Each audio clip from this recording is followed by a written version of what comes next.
மணி sir என்னன்னா, நான் பல கதைகள் ஃபர்ஸ்ட் அவருக்கு நான் நினைச்சிட்டு இருந்தது என்னன்னா, மணிரத்னம் வருவாரு, நம்ம எப்போ ஷூட்டிங் அப்படின்னு கேட்டுட்டு போகலாம். ஏன்னா அந்த அளவுக்கு நம்பிக்கை எனக்கு உண்டு, பழக்கமும் உண்டு. அவர் எப்படி செலக்ட் பண்ணுவாருன்னே எனக்கு தெரியும். ஏன்னா அவர் முதல் படம் பண்றதுக்கு முன்னாடில இருந்து பேசிட்டு இருக்கேன். ஸோ இப்படி வரும்போது வெவ்வேறு ஜானர் பேசிட்டு இருந்தோம். சயின்ஸ் ஃபிக்ஷனுங்கிறதுல ரொம்ப பிடியா இருந்தார் அவர். அப்போ கல்கி இருந்தது. அப்போ என்கிட்ட அப்போ தான் வந்து பேசினாங்க, அது வேணாம் சார் அப்படின்னு. அப்புறம் யோசிச்சுட்டு சரி வேறு என்ன, இப்படி 2-3 ஜானராக தாண்டிக்கிட்டு வந்தோம்.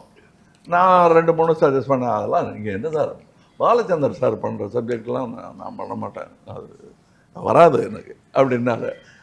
அந்த மாதிரி ஓப்பனாக சொல்லுவார். தேவரமான் மாதிரி, சார் நான் சிட்டிலேயே வளர்ந்த பையன் சார், எனக்கு தெரியாதுன்னுவார்.